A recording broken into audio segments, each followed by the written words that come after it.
Hi everyone, my name is Janmichay and this is 19th video for my communication practice. And during these 18 days, and this is the 19th day, I was reading a book called Man's Search for Meaning by Viktor E. Frankl. And this book is based on the incarceration of the author in the Nazi Germany camp, which was a concentration camp. And the second part of the book deals with the theories he has developed prior to his incarceration, and later he tested that theories, and it's called logotherapy, which we will get to know in the upcoming sessions. And during the course of the videos, I get to understand how my voice sounds like, and I was trying to just improve my communication in terms of how I'm pronunciate I'm pronunciate I'm how I'm pronouncing words, how I'm talking to you, how energetic I am, whether I'm able to convey my message or not. So these sort of things I've been working on, and I'm trying to listen and make notes of these recordings, and just trying to understand how I can improve myself and my communication better.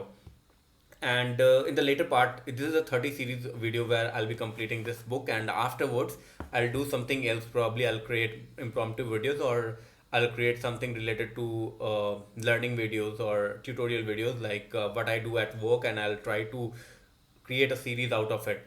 So this is more of a trial run where I'm trying to interact with the camera. I'm trying to record my sound. I'm trying to be better at how I speak and interact with camera in general. So that is the plan, and I'll start the recording. The book is almost of 130 pages or so, like 150 pages, and right now I'm at 71, right? So in the next 11 days I'm trying to complete this. I think it won't be that easy, so if it takes a bit more of the time, I'll do that. I won't stop, but I'll complete this book first. It is just like a trial run, and I'll just start. So in the previous videos, we have talked about the incarceration period, how it affects the psyche of a person who is being incarcerated there, where hope of survival is very less. And the author was trying to be alive, and he was thinking about the memories he had with his wife, who was, we know that his wife was dead, but the author didn't had any news about that.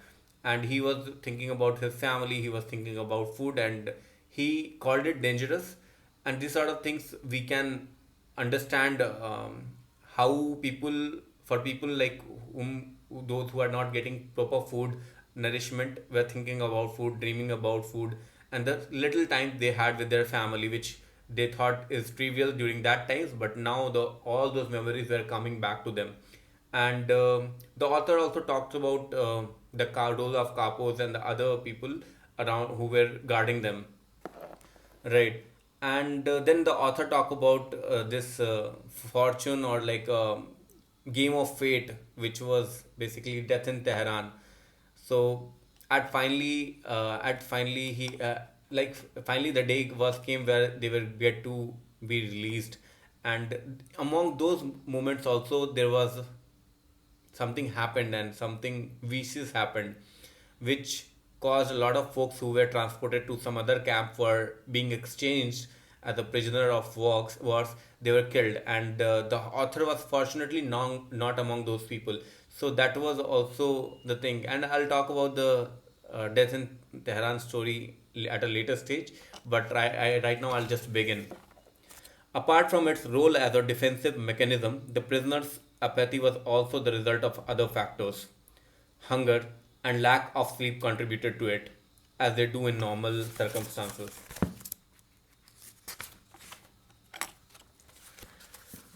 And to the general irritability, which was another characteristic of prisoner's mental state, the lack of sleep, the lack of sleep was due partly due to the pestering of vermin, which is infested in the terribly overcrowded huts because of the general lack of hygiene and sanitation. The fact that we had neither nicotine or caffeine also contributed to the state of apathy and irritability. Besides these physical causes, there were also mental ones in form of certain complexes. The majority of prisoners suffered from a kind of inferiority complex. We all had once been or had fancied ourselves to be somebody. Now we were all treated like complete non-entities. Non-entities. Oh, non-entities. The consciousness of one's inner value is anchored in higher, more spiritual things and cannot be shaken by camp. But how many free men, let alone prisoners, possess it? So basically, this is very one of the important lines I have read in the book, where the author talks about people's sense of being or of being somebody comes from either money or some sort of fancy degree or knowledge, where everything has been stripped away from you. Like you have your own naked body right now with you and your mind, and people don't value themselves from that sort of angle, because you have to be spiritually at a higher stage, then only you will be able to not affected by this materialistic thing which gives you value, like validation from other people. The degrees give validation to you because people value that degree. Money gives validation to you because people value money, and it's an enabler which you don't have right now because of the incarceration. And now you do have only your mind with you, and if you are intelligent and that sort of intelligence is not used over there, then also that sort of validation won't come. So now you have to be spiritually awakened, and you should have a value of self, and you should be non-aligned with that. Then only you will be able to survive. But most of the folks don't have it, let alone in prison. People don't have it in prison. So that's one of the major takeaway from these all these passages till now. So yeah, it's interesting one. And apart from that, I was also fascinated by that sort of, the talk he was having with his wife. And when he was crying, or the violin was crying, when it was day two or third in the camp, and it was his wife's birthday. That was also a moving piece. But this is one of the like spiritually sound advice which I got, which we all know, but we don't acknowledge it. Besides, and people were, and that's why if you don't have that sort of, um if your self worth don't come from these validation, and if it comes from those validation, then if that is being stripped away from you, you'll get to be inferior in your own mind. You will feel the inferiority complex. So that is also one of the interesting things. Without consciously thinking about it, the average prisoner felt himself utterly degraded. This becomes obvious when one observes the contrast observed by the singular sociological structure of the camp.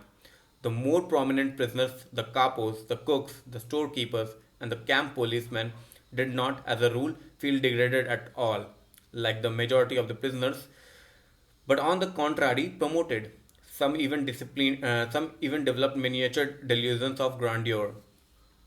The mental reaction of the envious and grumbling majority towards this favored minority found expression in several ways, sometimes in jokes. For instance, I heard one prisoner talk to another about a capo saying, "Imagine, I knew that man when only he was the president of a large bank. Isn't it fortunate that he has risen so far in the world?" So, that person who was the president of a bank, and he was a capo in the camp. So see the difference. Like for in our eyes, from like a third party view, he's just a capo in a camp where like people are being tortured, and he's head of that.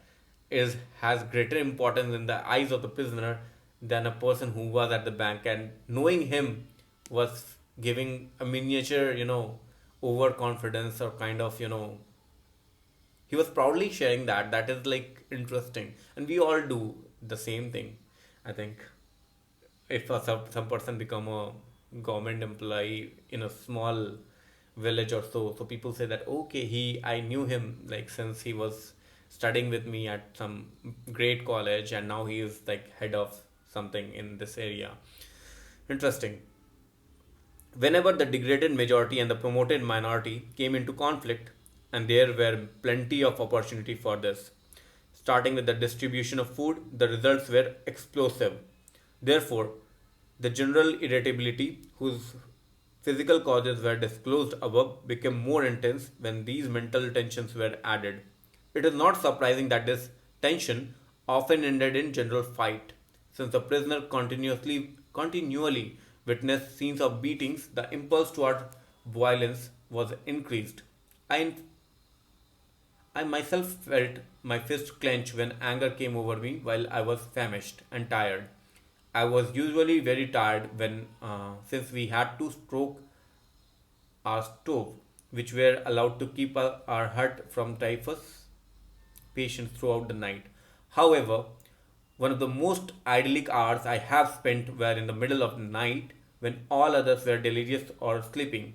I could lie stretched out in the front of the stove, roast a few pilfered potatoes in fire made from stolen charcoal. But the following day, I always felt even more tired, insensitive, and irritable.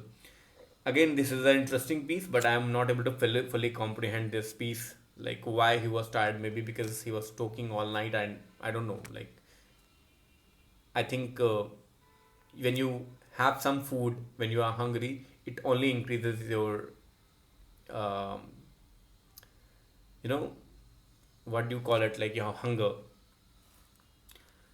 While I was working as a doctor in the typhus block, I also had to take place of the senior block warden who was ill. Therefore, I was responsible to the camp authority for keeping the hut clean, if clean can be used to describe such a condition.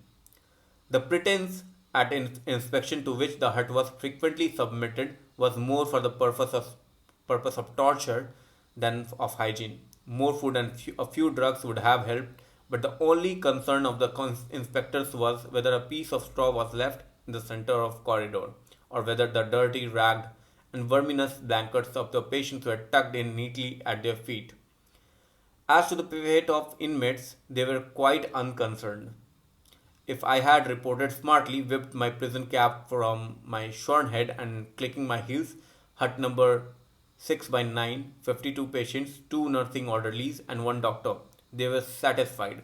And then they would leave. But until they arrived, often they were hours later than announced, and sometimes did not come at all. I was forced to keep straightening blankets, picking up bits of straw which fell from the bunks, and shouting at the poor devils who toss in their beds and threatened to upset all my effort at tidiness and cleanliness. Apathy was particularly increased among the feverish patients, so that they did not react at all unless they were shouted at. Even this failed at times, and then it took tremendous self control not to strike them, for one's own irritability took on an enormous proportion in the face of others' apathy, and especially in the face of danger that is approaching inspection, which was caused by it. So, I'm just reading a few things like. This was amazing piece of advice. We derive our self of importance by our job, our titles, our degrees, our knowledge, but everything else, if taken away from us, what will we think that will keep us or our self-worth at a place which by which we don't feel inferior. I think that is your understanding of the world, probably like self understanding you. And if we don't do that, there could come a time where we everything is taken away from us, or some of the things may be taken away from us, and we will feel that life is over for us. We are not of any worth. We won't give importance to us, and that sort of thing is very disastrous for one's own mental health, and that actually happens to a lot of folks. If they fail in exam, if they fail to crack anything, these sort of, you know, come to people, and people actually commit suicide or like feel depressed about it, and that is what he's talking here about. And I think this is why it is important to read this book, where you can have a lot of angles to look at the way they were behaving, just from the psychological perspective and from other perspectives as well. And that is why I loved reading this book so far. And this was day 19th of my communication practice, and I'll see you in the 20th video. Thanks, bye.